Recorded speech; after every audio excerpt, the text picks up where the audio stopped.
Do you think your skincare routine is a hassle? Just wait until you find out why you wouldn't last a few hours in a medieval spa. While you complain about the cost of your vitamin C serum, noble ladies in the Middle Ages were smearing cow dung mixed with wine onto their faces. And yes, that was considered a luxury treatment. Forget your nightmares about Botox needles. Back then, beauty meant yanking out body hair with iron tweezers heated in fire.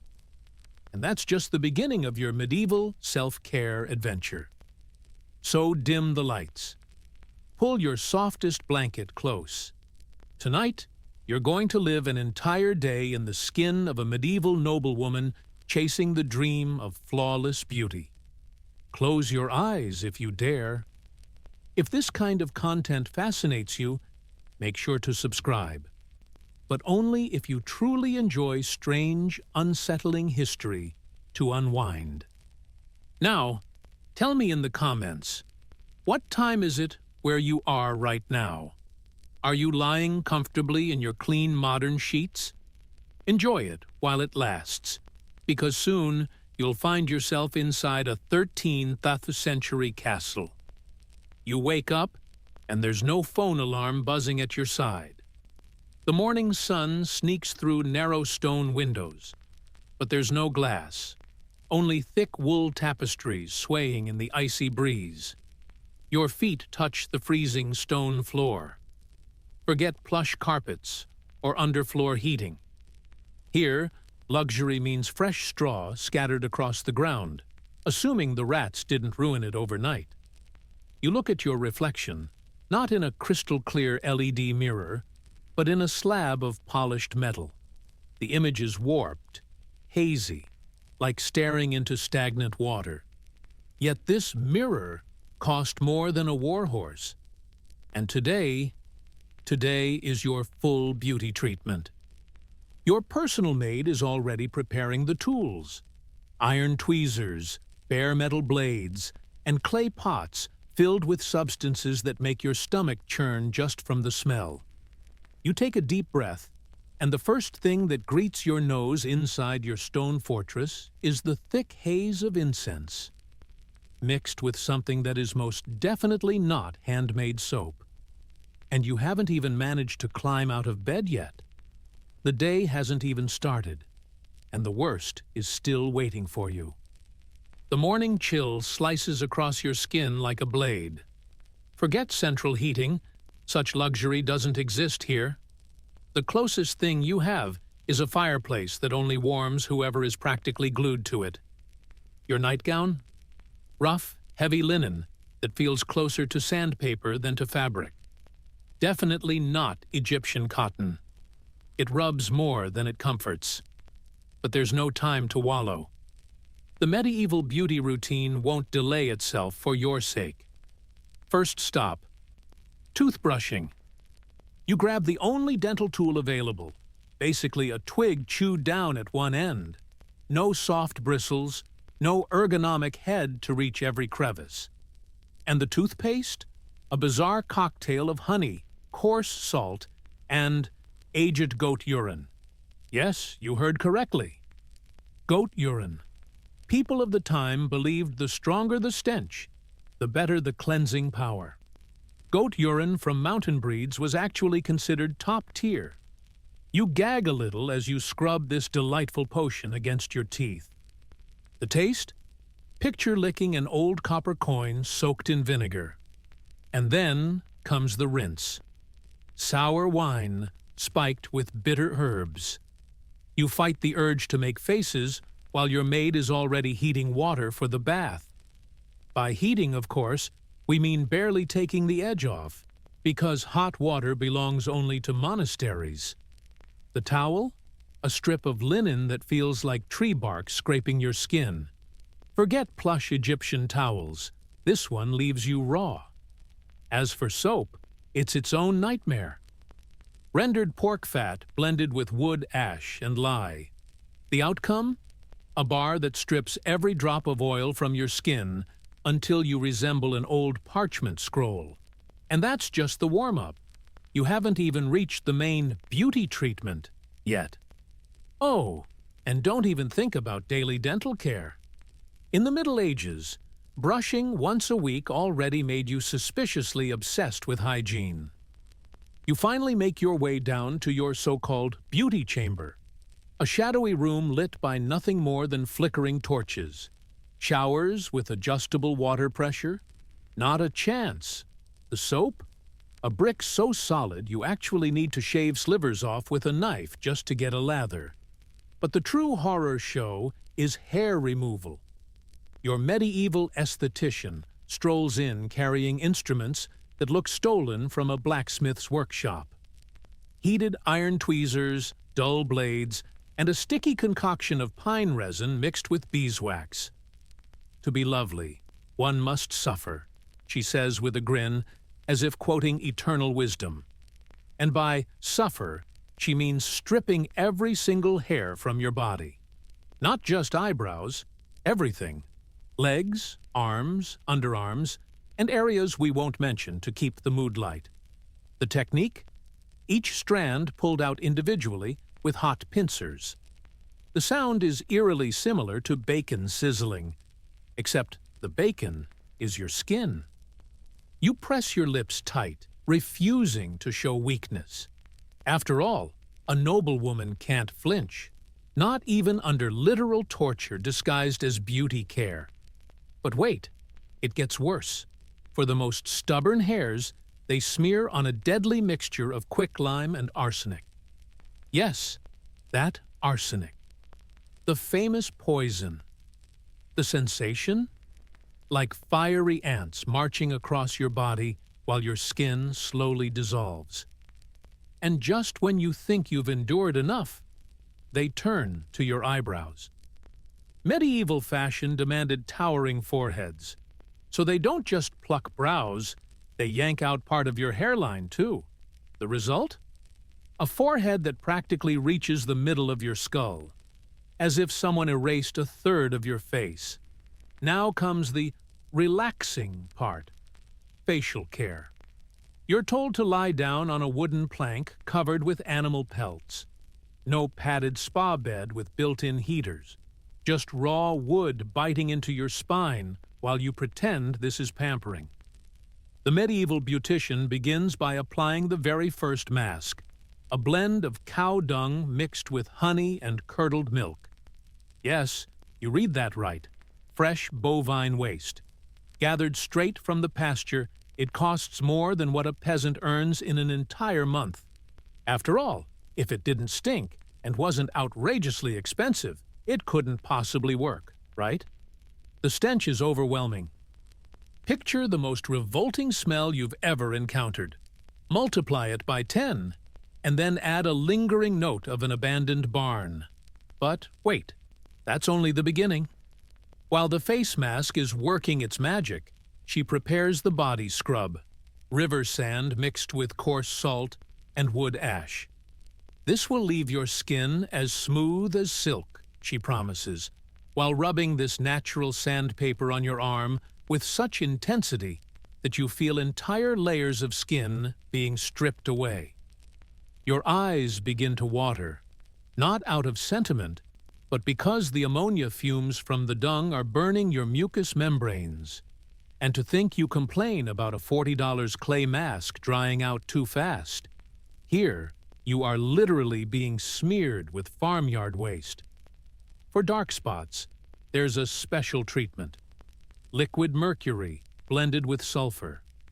Mercury was once considered the crown jewel of medieval cosmetics. The sensation? Like invisible insects crawling beneath your skin. You feel an almost irresistible urge to scratch, but you mustn't, or you'll ruin the process. Then comes the herbal steam. Don't imagine that soothing spa vapor you know. Instead, it's boiling water infused with poisonous plants that make your eyes sting and your throat tighten. Time for makeup. Forget your SPF primer and hypoallergenic foundation. Their base consists of white lead mixed with chalk and rancid pig fat. The cosmetician smears this toxic paste on your face with her bare, grimy hands. No soft synthetic brushes here, just her long nails dragging across your already inflamed skin. The lead creates a bizarre sensation, like your skin is slowly falling asleep, losing all feeling. To achieve a natural flush, she applies vermilion, a pigment derived from mercury that gradually poisons your nervous system. But hey, at least your cheeks look rosy. And for your lips? A lipstick crafted from beeswax blended with mineral pigments. The effect looks more like wall paint than anything cosmetic. Finally, for the eyes, she applies kohl, a mixture of antimony and candle soot. Your eyes burn so fiercely that tears stream down your lead-covered cheeks, leaving ghostly gray streaks. Yet the greatest challenge of medieval beauty wasn't the application. It was the rules of color. Bright red was forbidden, reserved only for prostitutes. Pink was for children. What remained were ghostly whites and dull, earthy tones, making you look like a well-dressed corpse. The end result? You resemble a haunted porcelain doll, deathly pale, dark circles under your eyes, and lips that look like an unhealed wound. Perfect, she declares, admiring the toxic masterpiece she's created on your face. You glance at your reflection in the polished metal mirror and hardly recognize yourself. It's as if a nightmare from the Middle Ages is staring back. But take a deep breath, if you can, with all those chemicals burning your lungs, because the hairstyling is next. And you won't believe what they used. Oh, and one crucial detail. Once this makeup is on, you cannot touch it up during the day. It has to last until nightfall, no matter what. The hairdresser arrives carrying a mysterious basket. Inside, human hair in different shades, ripped out under unknown circumstances.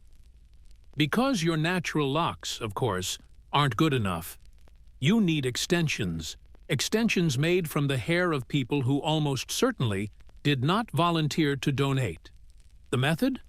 She literally stitches these strands into your scalp with bone needles and thread made from animal tendons. Each jab is a small torture. Your scalp screams, but according to the expert, this is completely normal.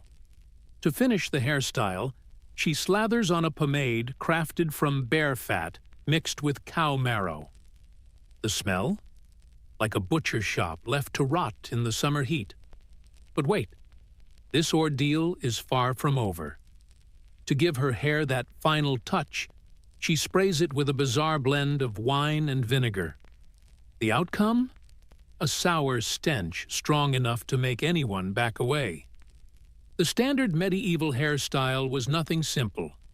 It was a masterpiece of braids woven together, decorated with ribbons, pearls, and even tiny animal bones believed to bring luck.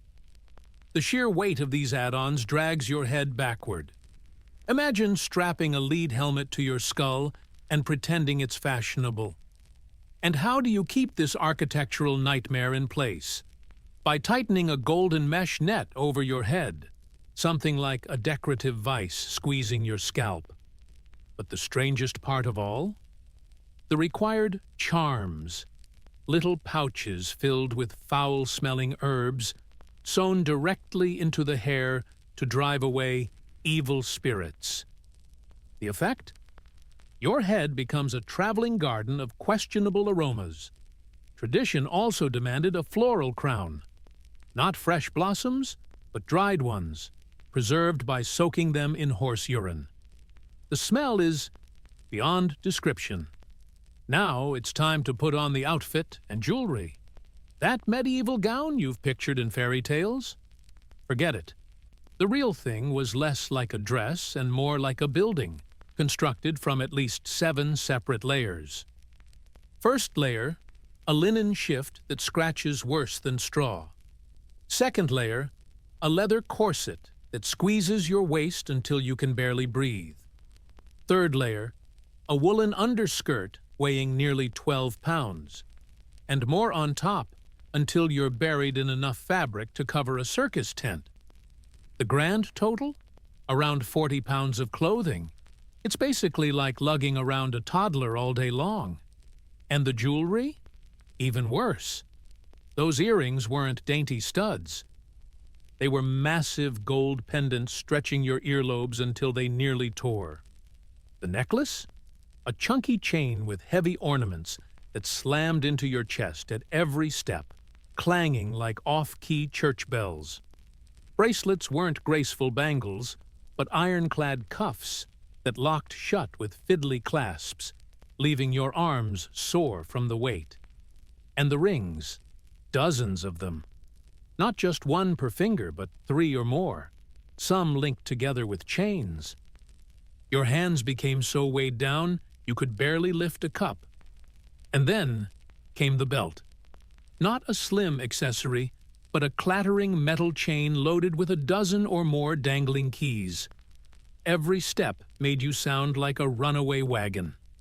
Altogether, the jewelry added another 20 pounds of precious metal, turning you into a living statue struggling to move. To finish the look, you'd slip on long leather gloves reaching your elbows, perfect for summer heat. Within minutes, your hands would be swimming in sweat. The shoes? Pure torture devices. Crafted from stiff, unpadded leather with razor-sharp pointed toes that made walking in a straight line almost impossible. And now, the perfumes. Forget dainty glass bottles with delicate notes. In medieval times, fragrance was more about survival than allure. The first scent, a mixture of musk and amber. Sounds fancy, until you remember musk came from rotting animal glands, and amber smelled like mothballs blended with dead fish. But that was only step one. To balance the odor, they added rose oil mixed with cloves and cinnamon. The catch? The rose petals had been steeped in rancid sheep fat. The end result? A decomposing garden spiced with expired seasonings. And it didn't stop there. The final layer was resin and incense, rubbed directly into clothing. But since the incense burners were never cleaned, the smell carried hints of old ash and sour smoke. As a last flourish, they doused you with rose water. Basically, ordinary water with a few petals floating on top and a hefty splash of grain alcohol. The outcome of that overwhelming blend of perfumes? You turn into a walking storm of clashing scents, the kind of presence that makes people instinctively step back. Yet, there's a purpose behind this bizarre cocktail. It hides the body's natural odor, since full baths are reserved for just twice a year. Now comes the grand reveal. Your transformation is ready for the world to witness. You attempt to rise from your chair, but the effort feels almost impossible. The layers of fabric, the glittering jewelry, the stiff hairstyle, everything seems designed to hold you down. Your maid has to literally pull you upright, as if maneuvering an oversized puppet with stiff joints. Walking? Forget the graceful stride of someone feeling beautiful. Every step is a drag of the feet, each movement carefully calculated to prevent the collapse of the fragile masterpiece you've been molded into. The castle stairs turn into sworn enemies. Each step is a battle between balance and gravity. And then comes the most merciless part.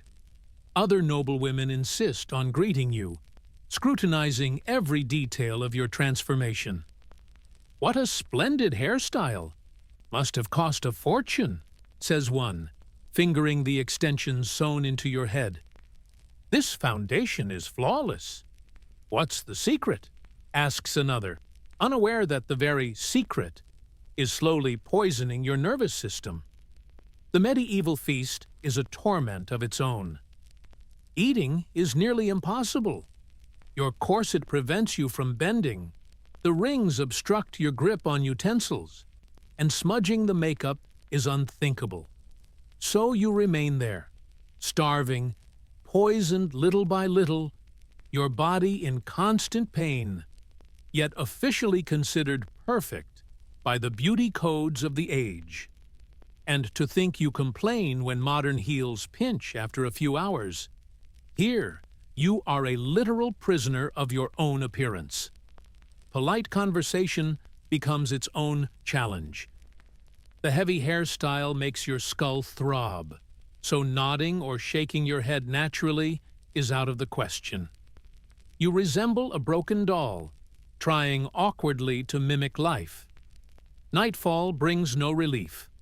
The banquet continues by candlelight, and the waxy glow melts the lead in your makeup, sending toxic little streams running down your cheeks. Dancing? Impossible. With the weight of your outfit and the rigidity of your body, you barely move, standing like a decorative statue while others enjoy themselves. And worst of all, there's no such thing as cooling air. The halls are sweltering, choked with smoke from torches. Your makeup runs, your hair sags, your garments cling to you, drenched in sweat. But showing discomfort is forbidden. A true lady must never let her mask slip. The conversations swirl around who imported the most expensive powders, whose hairstyle is the most elaborate, and who managed to secure exotic ingredients for beauty treatments. It's essentially a competition of who can suffer the most gracefully. At last, it's time to dismantle the spectacle. Back in your chamber, you can hardly wait to rid yourself of the burden. Earrings have fused to your skin with a glue of sweat and grime, and your servant must use warm oil to twist and pry them free. The crown feels welded to your head. Every ornament has to be unscrewed one by one. But the hair is the real nightmare. Remember those stitched-in extensions? They aren't removed. They're chopped off, along with tangled chunks of your real hair. Each tug rips at your scalp, leaving bald patches that will last for months. The hairdresser calls this normal. The makeup? No gentle cleanser exists. Instead, there's abrasive sand mixed with rancid oil, essentially a wet file dragged across your face. Your skin ends up raw, red, peeling, stinging in spots. The lead foundation has already burned its memory into you, leaving dark stains that will never fully disappear. And the garments left their imprint as well. Deep grooves carved into the wrists where the bracelets had been. Raw marks around the neck from the heavy necklace. Feet misshapen by the pointed shoes. You, who complain when makeup remover stings your eyes for a moment, here you are being peeled apart like spoiled fruit. And once you are finally clean, you realize the cruel truth. The entire ritual must begin again, tomorrow, and the next day, and every single day of your medieval social life. You stare into the reflection on polished metal. The face staring back is unrecognizable, not because of beauty, but because of the quiet devastation. Irritated skin, blotches across your cheeks, a wounded scalp, a bruised neck. You don't look like someone who prepared for a celebration. You look like someone who barely survived combat.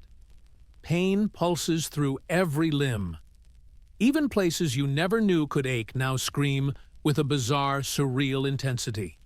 Your servant brings soothing balms, another mix of questionable substances that burn more than they heal. Goat fat mixed with pungent herbs that make your skin flare like fire. And the worst part? Tomorrow you must rise and endure it all again. Because being a high-born lady in the Middle Ages means surrendering daily to this elegant form of torture. It isn't a luxury treatment. It is an enforced routine. The cost of beauty, your health, your skin, your sanity, and, little by little, the very years of your life. You collapse onto a straw mattress covered with coarse sheets, every movement an agony, and try to sleep, knowing the ordeal will begin anew with the next sunrise. And so it goes, day after day, year after year, until the lead, the mercury, and every poisonous cosmetic finally claim the last price of your medieval vanity. Here ends your journey through medieval beauty. Now, you may open your eyes and take in the sight of your modern room. Do you notice this comfortable bed where you rest? These soft, clean sheets, free of parasites, gently wrapping around your body? Breathe in. Feel the air filling your lungs. Pure, fresh. No stench of manure. No suffocating incense smoke. No sour vinegar lingering in the air. Just clean oxygen, soft, weightless, quiet. Picture your bathroom. Hot water streaming at the exact warmth you choose. A gentle soap gliding across your skin without scratching or harming. Shampoo that's light, free of toxins. No hidden poisons. Your toothbrush, with bristles that caress instead of tearing your gums.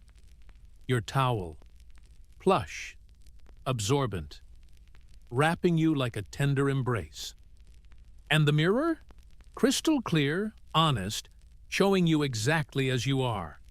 Now imagine your cosmetics. A weightless foundation already carrying sun protection.